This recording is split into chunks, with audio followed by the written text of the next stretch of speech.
Life can feel like a marathon, but milestone moments often make us question if we're running in the right direction. In South Park's episode, You're Getting Old, Randy's desperate attempt to stay cool and Stan's growing cynicism hilariously captures the painful, relatable shifts in perspective that come with age. Happy birthday to you. Happy birthday, dear Stan. At Stan's 10th birthday party, Sharon takes away Stan's new Gersploosh album, forbidding him from listening to it because she thinks it's just terrible. Sorry, Stan, you know you're not allowed to listen to this stuff. Randy, confused by her actions, asks, "Why are we telling our son what music he can and can't listen to?" Pushing her to defend her distaste for Tween Wave as hardly even music, it just sounds like crap. The way you feel, One kiss is all it takes. falling in love with me. To which Randy remarks, "So now we're the old people who think the younger generation's music sounds like shit." Now we're the old people who think the younger generation's music sounds like shit. It's not because I'm older. Sharon, frustrated, challenges Randy to listen to the album himself, handing it to him as she heads back to the kitchen. I'm not an old fuddy-duddy, Sharon. I'm still cool. When Randy finally puts on the album, he's bombarded by sounds that to him resemble a symphony of exploding diarrhea. But instead of admitting the truth, he stubbornly claims, Young and hip, so you don't get it, Sharon. Randy sets out to prove he's still cool. This denial marks the beginning of his transformation as he tries to bridge the generational gap, refusing to admit he's no longer the young, trendy dad he imagines himself to be.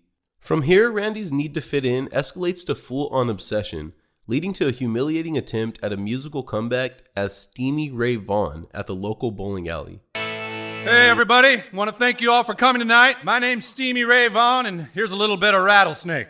He convinces himself that Tween Wave, a genre he hates, is relatable, even using fart noises in his performance to keep up with the youth. A 1, 2, 3, 4! I got a fever, but it's under control! This desperation captures how midlife crisis can lead people to feel out of sync with the younger generations, a fear that's both funny and heartbreakingly real. Midlife crises are surprisingly common, with studies showing that around 26% of US adults experience significant doubt, dissatisfaction, and a yearning for youth in their 40s and 50s. Randy's exaggerated antics mirror real-life attempts to stay young. From flashy cars to social media obsessions, societal pressure often ties worth to youth, leading to sometimes absurd behaviors. While Randy clings to youth, Stan's birthday marks a transition for him too, as his view of the world takes on a new jaded tone. When he secretly listens to Gersploosh album at night, his confusion leads him to seek advice from Kyle. Tween Wave doesn't sound the same to me. Why? What's it sound like? It kind of sounds like shit. It kinda sounds like shit. You mean you don't like the lyrics? No, I mean, it sounds like somebody is shitting in my ears. Please, just listen really close. You don't hear shit. No. Stan urges him to see a doctor. For Stan, the shift of enjoyment to aversion represents a common experience of growing up, where things we once found magical suddenly lose their appeal. Take for example his sudden distaste for Tween Wave. The doctor's diagnosis? It's a condition called being a cynical asshole. A satirical take on how growing up often means facing disappointments and realizing life is messier than we imagined. The doctor's revelation that as you get older, things that you used to like start looking and sounding like shit speaks to a broader concept, the natural shift in perspective that often comes with age. Psychologists attribute this change to cognitive development. As we mature, we gain the ability to analyze and critique more complexly, leading to a sense of cynicism as we recognize flaws in things we once adored. Stan's experience humorously encapsulates this shift with the episode's poop motif, symbolizing how growing older often means confronting the less appealing realities of life. Both Randy and Stan's transformations ripple through their relationships, impacting family and friendships alike. Randy's quest to reclaim his youth puts strain on his marriage, leading Sharon to confront him with the brutally honest line, Why can't you ever just support me? Her frustration highlights how one person's crisis can create emotional tension for everyone involved. In real life, midlife crises are notorious for straining relationships, with many partners expressing feelings similar to Sharon's. Exasperation, at the disruption caused by the other person's existential doubts. Research shows that relationship satisfaction can decline when one's partner is in crisis, as the other often bears the weight of the partner's insecurities and doubts. Stan's new perspective soon isolates him, as his cynicism makes him, in Kyle's words, a bummer to be around. When the boys go to the movies, Stan's outlook becomes painfully clear as he watches the trailers. Every preview, whether it's Adam Sandler as a turd or Jim Carrey with turds in his apartment, looks like literal crap to him, symbolizing his inability to find joy in things he once enjoyed. Frustrated, Kyle tells him, Dude, you said you wouldn't say everything looks like shit. but for Stan, that's exactly how everything feels. This moment builds to an emotional confrontation, with Cartman bluntly telling him, Dude, we don't want to hang out with you anymore. Get it through your head. Kyle? Kyle's reply, "Dude, you've changed," lands like a quiet devastation, capturing the difficulty of maintaining friendships when perspectives no longer align. "I haven't changed, the world has. Don't you see it?" Stan's experience is a relatable one.